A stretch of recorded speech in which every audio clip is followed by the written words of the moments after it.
اور غور کریں عزیز بھائی، جب انسان سمجھتا ہے نا نعمت اللہ کی طرف سے ہے، پھر وہ جھک جاتا ہے، وہ ڈرتا ہے، پھر وہ کہتا ہے اوہو یار وہ فلانا بندہ مجھ سے زیادہ سیانا ہے، اس کے پاس اتنے پیسے نہیں ہیں، مجھے اگر اللہ نے دیے ہیں تو اس کا فضل ہے، مجھے نا کہانیاں نہیں سنانی چاہیے۔ میرے رسول پاک نا اعلیٰ اخلاق کی بات کرتے، اونچی بات کرتے۔ ایک شخص آ گیا حضور سے ملنے، بخاری میں حدیث کی اصل موجود ہے۔ عرب کے لوگ چونکہ اپنے غلاموں پر روب بڑا ڈال کے رکھتے تھے، پریشرائز کر کے رکھتے تھے، یہ طریقہ ہوتا تھا کہ وہ آواز نہ نکالیں۔ مثلا غلام نے اگر جانور چھاؤں میں نہیں باندھا، دھوپ میں ہے تو مار پڑ جاتی تھی، کیوں نہیں باندھا؟ اور اگر اس نے کبھی باندھ دیا نا تو پھر بھی مارتے تھے، کہتے تھے تو اتنا سیانا ہو گیا، تو نے پوچھا ہی نہیں، مرضی کر دی تو نے۔ ایک مزاج ہوتا ہے پریشرائز کرنا، پریشان کرنا۔ اور آج بھی میں نے یہ انداز دیکھا ہے، پر غریبوں کے لیے، غریبوں کے لیے، امیروں کے لیے نہیں ہے۔ یعنی وہ چلو وزیر تو ایک طرف رہ گئے، پیروں کا بڑا برا حال ہے، اللہ ماشاء اللہ، وہ بھی مرید تگڑا ہو تو رنگ اور ہے، بندہ ماڑا ہو تو انداز اور ہے، یہ ٹھیک نہیں۔ اقبال کہتے ہیں خدا بندہ یہ تیرے سادہ دل بندے کدھر جائے، خدا بندہ یہ تیرے سادہ دل بندے کدھر جائے، درویشی بھی عیاری ہے، شہنشاہی بھی عیاری، سارے عیار مکار ہو گئے۔ میرے عزیز نبی کریم صلی اللہ تعالی علیہ وسلم کی خدمت میں وہ شخص آیا اور اس نے آ کر کے نا حضور سے سلام لیا، تو اس نے صحابہ کو بھی نبی پاک کا ادب کرتے دیکھا، پر وہ سمجھ نہیں نہ سکا کہ یہ ادب ہے، اس پر مجبور نہیں کیا نبی پاک نے، کسی پر کوئی ایسی پابندی نہیں، اس نے ادب کرتے دیکھا، تو چونکہ اس نے بادشاہ دیکھے تھے وہ ڈرنے لگ گیا اور کانپنے لگ گیا۔ حضور نے فرمایا کیوں ڈرتے ہو؟ کیونکہ وہ دور سے آیا تھا ملک شام سے۔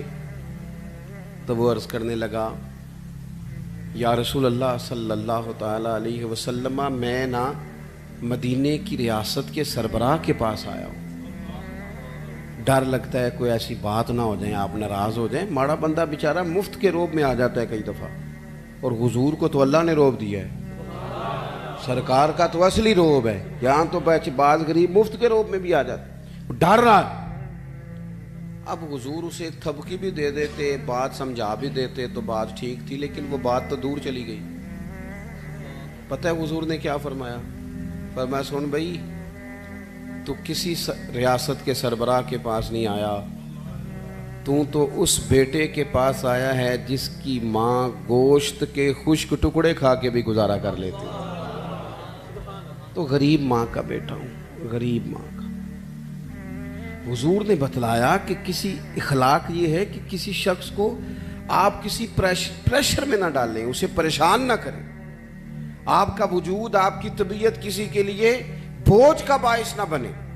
میں نے اپنی زندگی میں ایک ارادہ کیا ہوا ہے، اس کے لیے مجھے نیند بھی کم کرنی پڑتی ہے۔ میں نے دیکھا کہ جب کسی کو بلایا جاتا تھا نا، خطیب صاحب کو، پیر صاحب کو، تو بڑے بڑے فون کرنے پڑتے تھے، کتے پہنچے ہو، کتے آ گئے ہو، باہر جانا پڑتا سی، بندے پریشان ہو جاتے تھے۔ میں نے یہ کہا ہے کہ اگر کسی نے کہا ہے نا 2 بجے، تو وہاں 2 بجے سے 5 منٹ پہلے جانا ہے۔ سانو ٹینشن جنی مرضی ہوئے، سامنے والے انتظانا ہوئے۔ میری بات کی سمجھ آ رہی ہے؟ ہوتا کیا ہے، نہیں آپ کا تو خیر کوئی ایسا لیٹ نہیں ہوا، اللہ آپ کو جزا دے، اور میرے خوشی ہے آپ نماز پڑھ رہے تھے، یہ خوشی ہے، اور بڑی خوشی ہے کہ آپ نے جلدی سے نماز پڑھ لی، ورنہ اللہ خیر کرے۔ ویسے میں کو تھوڑے جو بھی ویکھے جنہیں نہیں پڑھی، چلو کہڑا تساں کسی نہ گل کرنی ہے، ایک بات یاد رکھنا، کوئی نہیں اجر ملے گا محفل میں آنے کا، بالکل نہیں۔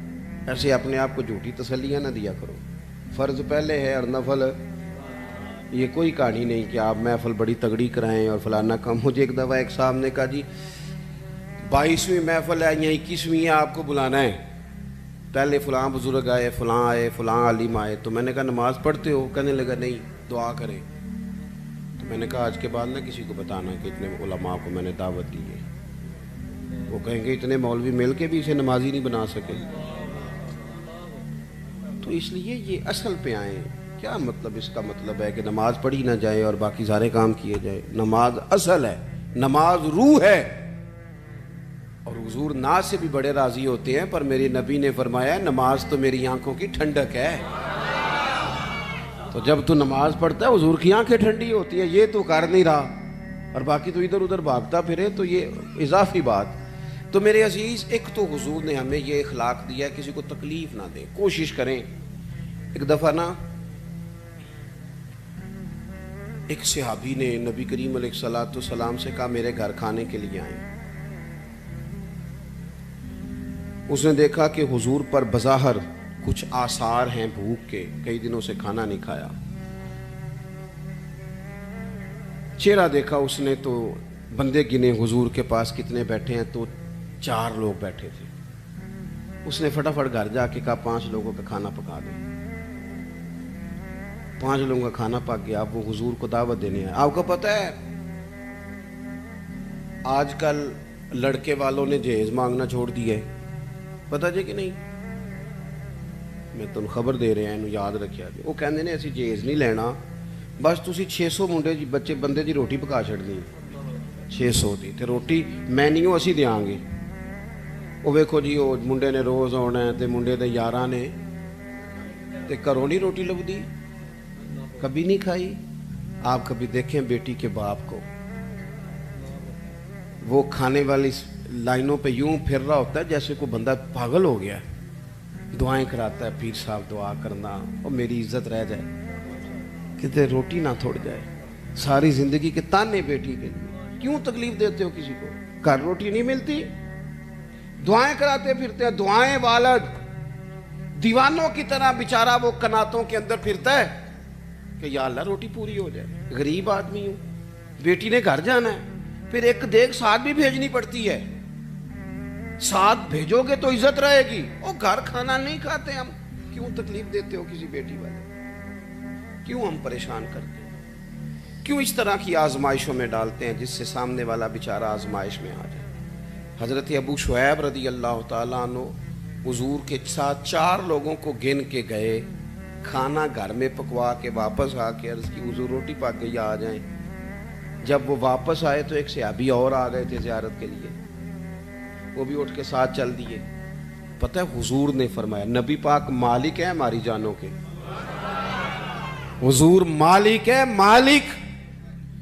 حضور کے لیے تن من دھن ہر شے قربان تھی غلاموں کی. حضور 5 کیا 100 بندہ لے جائیں تو بسم اللہ کریں صحابہ.